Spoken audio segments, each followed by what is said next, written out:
ser immorru il-Kavallier ta' San Ġagbu. Eżattament x'qed isir u x'film sem ippjanati tul din is-sena għaċ-ċinema li hemm f'dan iċ-ċentru tal-kreattività.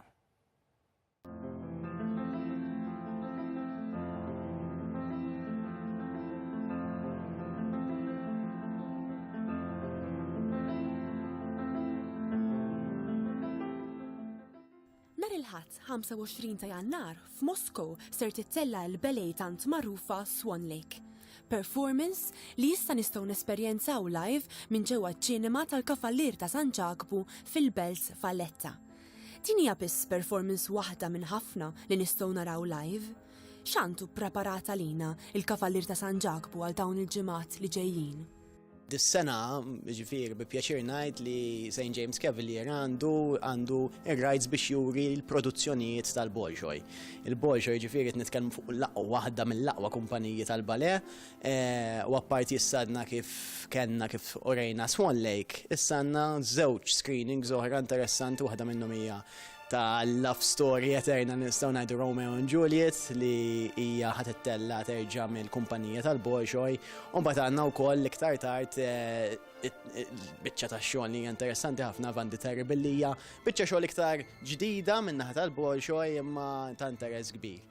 Barra minn hekk, ovvjament St. James Cavalier kompli juri wkoll l-opri mill-Met. Il-Met hawnhekk pjaċir ngħid ukoll li hemm entużjażmu kbir għalihom li huwa ta' interess ukoll apparti ovvjament xogħlijiet bħal ta' Mozart, Nozze di Figaro li għandna f'daw il-ġimgħat li ġejjin.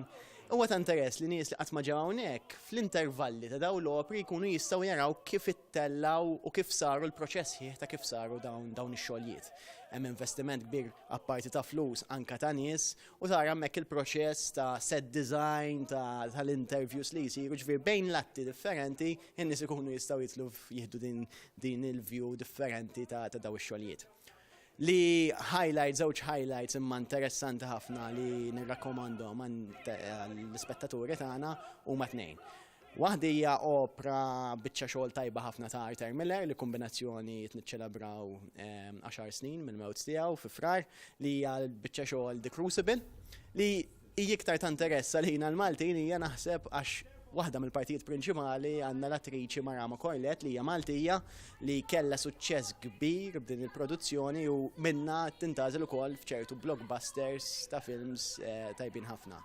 Barra minn hekk, biċċa xogħol li naħseb il-familja jafu biha anke tfal hija n-novella Treasure Island ta' Robert Louis Stevenson li National Theatre hija parti mir-repertorju tagħhom u ħajt titellawha bħalissa fi frar, jiġifieri l-avventuri ta' Long John Silver u Jim biex isibu dawn it-treasures hemmhekk hija produzzjoni mill-aqwa nħeġġeġ il-familji speċjalment li jkollhom ċans għandna screenings ukoll il-ħadd wara l-offsinar u anke fil-weekend inħeġġiġhom biex jiġu jaraw dawn ix-xogħlijiet. Mhumiex biss produzzjonijiet live nistgħu naraw minn dan iċ-ċinema, iżda anke selezzjoni interessanti ta' films. Bħala St. James nippruvaw nażlu films li mhux neċessarjament ikunu jintweraw fis-swali oħra madwar Malta u Għawdex. Film li għadu kif ġie nominat għan numru ta' Oscars għall-aħjar direttur, għall-aħjar screenplay u attur huwa l-film Birdman. Birdman huwa film interessanti ħafna xi jitkellem fuq attur maħduma parti minn Michael Keaton, attur li speċa kellu suċċess kbir jagħmilha parti ta' superhero ma wara li jagħmel dak speċi il-karriera tiegħu kienet flop. Allura investi l-flus li jkun baqalu biex jagħmel play ġewwa Broadway ma' numru ta' atturi oħra ħbib tiegħu. L-interessanti dal-film ukoll huwa li d-direttur Alejandro Inarritu prova jagħmel qisu l-film editjat qisu one take. Jiġifieri jibda l-film u għandek isek għaddej play sħiħa sal-aħħar film ta' madwar siegħa u nofs hemmhekk dik hija xi ħaġa interessanti ħafna.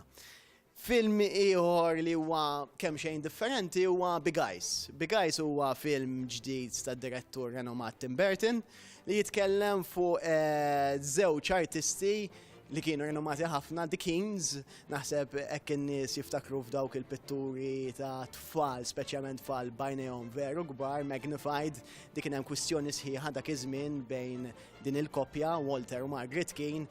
Walter kien jgħid li kien pittorom dawn mix-xogħlijiet li kienu jinbijaw għal miljuni kbar meta fil-fatt fl-aħħar kien ħareġ li kienet il-mara tiegħu li kienet titbitter kollox ma kienx ittieħu kreditu sa xejn.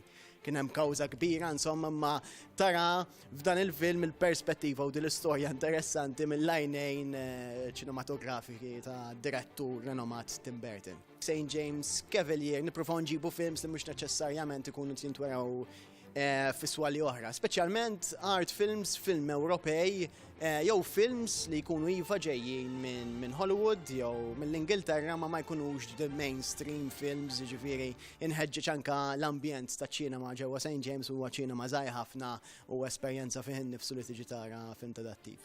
Għal aktar informazzjoni dwar x'inhu għaddej ġewwa dan iċ-ċentru għall-kreattività sur is-sit elettroniku tal-Kafalier ta' San Ġagbu jew inkella saqsi għall-programm minn hawn stess.